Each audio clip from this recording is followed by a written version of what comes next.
After deciding to join Mount Olivet, as part of that commitment to join the church, we also decided on our efforts to support the church financially as well as with our time and our efforts. We feel like this church for us is like a second home.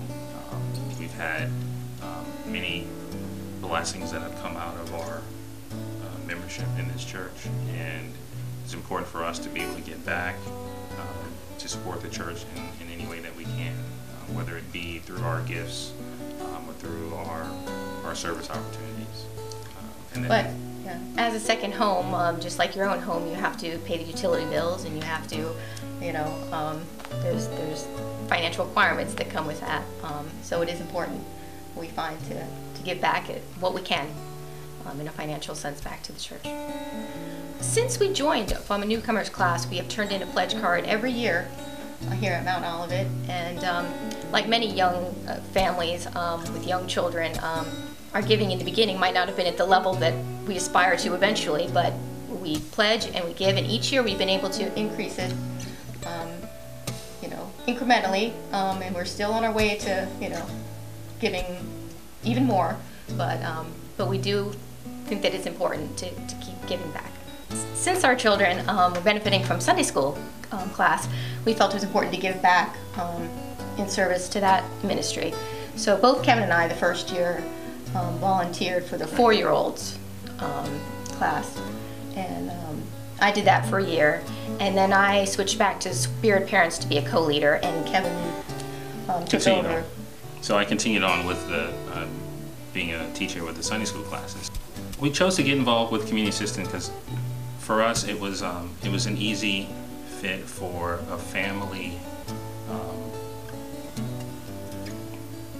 for families to get involved together. At the time, Cameron's he was about 6 years old at the time, so it was an activity that we could do together where it wasn't just us in our Sunday school environment and him in his Sunday school environment. This was a good outlet for us to be able to give back to the church, give back to our community, and support the church and our community as a family. So we've been involved with that ever since. We did have to take a bit of a hiatus from community assistance when Elise got sick, but we've returned now. We had also initially made a pledge to support the Claim the Future capital improvement plan for the church, but due to Elise's illness, we did have to scale back that contribution, but the church is very understanding in situations like that. They know that life happens, and so you can make a commitment, and if things change, your commitment can change. For us, when we were faced with that kind of life-shattering event, when Elise was first diagnosed, at the time, we were truly fortunate that we were members here, and that we had, in addition to our own family support structure, we had Mount Olivet as well to hold us up.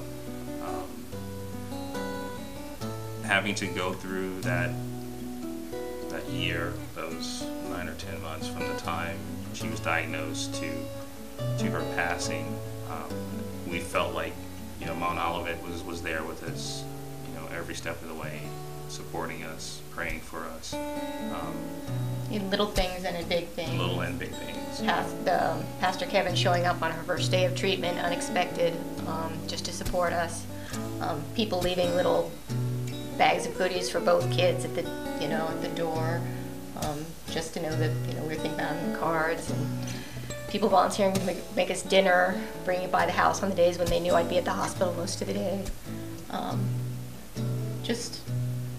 And people just went, out of their way to let us know that, we were loved by this church community, and they were praying for us. Besides Spirit Parents, one of the amazing things during that time was that people in the church who we didn't even know open up their hearts and would get a card or a gift or just anything from me. I'm terrible with names, and I open something up and I couldn't even put a name with a face, but I knew they were from Mount Olivet and I knew they cared, and it was a loving time of this community.